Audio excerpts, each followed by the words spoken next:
So when I came out of the womb, I was a bastard. Yeah, let's start there. That's a great place to start. As I pick up from last time, the beginnings of the Mike Irish experience. I was born to a Coast Guard family. My dad was a lieutenant commander. I don't know if he was that rank at the time he adopted me or whether they actually promoted him afterwards or however it all worked. But in 20 years, he only stayed a lieutenant commander. So I don't know. There was some fiasco that prevented him from upgrading in his rank. But I was adopted in Puerto Rico. And like I said before, there were pictures of the incident being basically, I had pictures, I think, of my mother at one point, but I don't now. But I was adopted around the beginnings of the 1970s and became my parents basically by June of that 1970 year. I was being christened, and they had a record of that too. I don't have anymore, but that was in Walpole, Massachusetts. So, and I met my Nana. That was the first time I met my grandmother, and then I guess we went back to Puerto Rico. But I guess in the meantime, my dad was probably negotiating for property in Maine because we ended up moving there, I believe, in late 1970, maybe mid 1970. I know we weren't in Puerto Rico for long, but I know in 1970 we were definitely in Maine by 1971. And by 1972, I think by that winter, I was having my first memories. And some of those were sweet. Some of them were pretty good. I remember looking out the window at across the way at through a snowfall, I believe, and it was an elderly couple that was friends of my mother and father, and they were waving back. It was really nice. It was sweet. I could see the glow of them, from them, the light from them opening up the window, holding it open, and I could see the glow in the snow. And I remember it just as an incident in my youth. I remember about the same time being pushed around in a wheelbarrow full of leaves by this same elderly gentleman. No relation. I think he was just a family friend or something of that nature. But gets me a little happy when I think about those kind of soft memories. But then around 1973 or so, I remember it had to be after my brother Rob was born in September of 1973. He was born on the 30th, I think, of September 1973. And actually, Casey Hawkins' birthday, too. Shout out to Casey. Hope you're doing well. But I got raped by my Uncle Russell McNaught, Ocala, Florida. He's living there, living large. Man, he don't give a shit about me. But he molested me for 11 summers. So I told him no when I was 14, and he held me up by my throat. So there's some dark memories, too, especially from Walpole, Massachusetts. I mean, I ended up going to high school there, ended up getting speared in the back and ripping my chest, so I had to be taken out of the JV lineup. Never played football again after that, at least not organized competitive football. But I'm getting ahead of myself. Yeah, that's about the time Russ started sexually molesting me.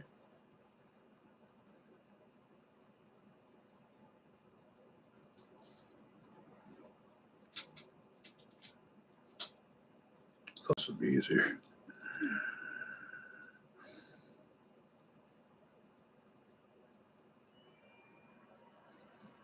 We go through a lot in life. We go through a lot, and we just either are here or we're not. And for a while, I wasn't there. For a while, I wanted not to be there. I wanted to escape. I've been down the crack cocaine road. I've been down the I don't know. I've been down the roads that lead to the sexual road, as I spoke to last time. The only happiness really comes from believing that you're making a difference in something's life. And I can't prove that I am. I mean, I have no way to definitively show that I'm taking care of my responsibilities as a human being, leaving a small carbon footprint, if you will. I don't think I am. I think if I could measure my carbon footprint, it's gigantic. And I'd like to make it smaller. I'd like to change the world a little bit, just one mirror at a time. But unfortunately, this world does not operate in a way that mechanically can be changed by just one person, obviously. You have Jeff Bezos, the richest man in the world. And what has he done? He's started a business that gets people packages and rents people movies and does everything that Blockbuster Video did and the mall did before there was a mall. I mean, just absolutely, it gets changed the game when it comes to what gets shipped places and how it gets shipped and all that. They did enough that he didn't have to pay taxes. They did enough that he didn't have to help out and contribute, apparently. I mean, I don't know. I listen to a lot of different news, but I don't know what's fact and what's not. Who can you trust? ABC, NBC, CBS, Fox, OAN, Newsmax. I mean, they're all the same. They're businesses that are trying to get a scoop on a story, just to have ratings, just to have eyeballs watching this. And it's fucked up because the more eyeballs they get, the better the ratings, right? So, if somebody drove their car 90 miles per hour into a brick wall and recorded it, it would get eyeballs. Violence and destruction and mayhem gets eyeballs, but not pleas for help like I've seen on YouTube, where I saw a guy that actually said, hey, basically, I'm as lonely as it gets, and I'm going to kill myself if I don't make any friends. And you know what happened? He killed himself. I mean, it just doesn't change. Nothing changes, so I can have ideas about everything I want to change. I can have ideas about how I want things to be better and how I want to make the world a better place. I can have ideas as I look up. Let me see. I came up with an idea the other day that was pretty breathtaking. It would change the world a bit, like the Peace Corps. I mean, like a senior corps type thing. I mean, let's just think about what we really need to do as a society. I mean, we want to change society to make it better for everybody, right? We don't want people to be down and out and wanting to steal from other people because they are down and out. Why don't we help those people? Help. I mean, that's pretty much what we need is help. Honestly, effectively loving people.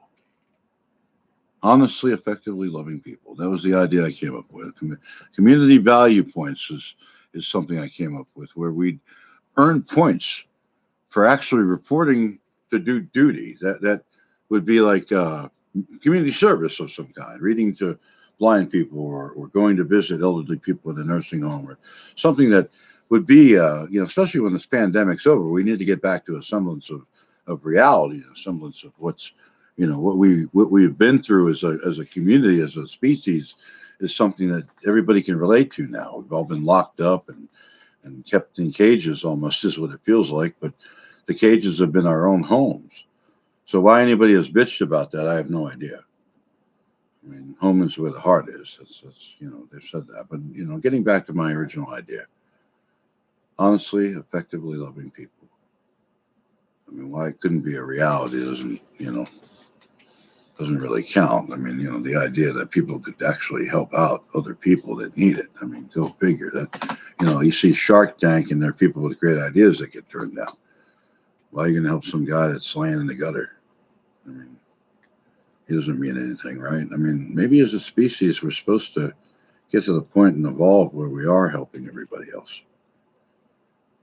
And I would think I'd like to think that's what it is. I'd like to think that we're not evolving as a species because something's holding us back. And that's really the only thing I can think of is that we've still allowed people to become homeless.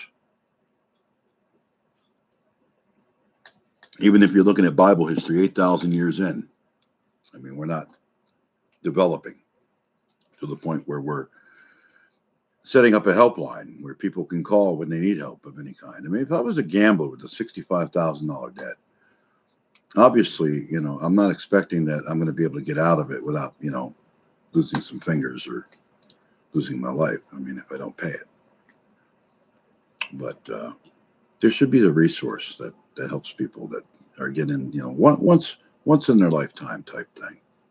Not something they could use over and over to keep on getting help, but somebody that really absolutely would contribute to society and absolutely become a citizen that was a taxpayer and doing something necessary to the good of humanity. And if you help somebody out, they should be, it should be a way up, hand up, not a handout. But, I can't say I do a lot to help anybody, and I'm not trying to judge anybody else for that. But I do think that we could do a lot more. But that being said, I think that the idea that my life has had such sorrow in it, I guess you'd say is the word, melancholy. Depression, obviously, has been a big focus of my life. Mental health is something we really need to address. And it starts from childhood. I mean, I remember that my Uncle Russ taught me a rhyme when I was probably 5 or 6. Taught me several rhymes. Eat me raw, balls and all, but don't stop there, eat my hair. And I said it when I was in first grade. And my teacher heard it. And I immediately had to go to a shrink, a psychologist. He's probably dead now. His name's Dr. Marat. And I don't know exactly what he did. I don't know if he sat there and watched me play with these blocks that he had and these Tinker Toys and other games and such. And maybe he was jacking off while he was watching me, to be honest. I never saw anything above his waist. Except above his waist. I mean, that's pretty much all I saw. And I turned around, he'd basically go back to playing. So he was no help. I went to a bunch of psychologists and psychiatrists, I remember, because of my sexual deviancy. I remember rubbing genitals with some neighborhood kids. I mean, I was in first and second grade when this was going on, so I was a child. But I was definitely sexualized. Started playing with neighborhood girls soon after that.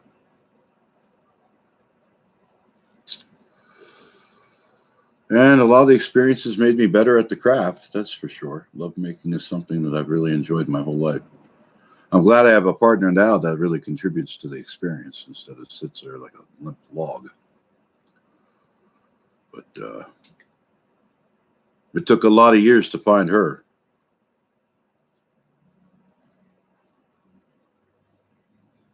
But when I delve into the deep recesses of my thoughts regarding being raped by an uncle, he wasn't really my uncle. I mean, being adopted, he was some dude. I mean, it hurts so bad. And it's something that I imagine is visible outwardly. Like people can see it, when I walk around or even when I have a mask on. Just feel like people can see the pain that I've been raped. And, definitely experienced the trauma, even if I'm not saying anything. It just seems to come across that, And I don't know why both my cameras are on, but both my cameras are on. So one's recording and one's not, I guess. I don't know. I don't know how that works. But I don't even know how long I've been talking, to be honest. It's been a little bit, but I'm sure I could do a longer version of this at some other time. This is my first testing to see how it basically goes and feels for me to do a podcast, a vlog, autobiography, if you will.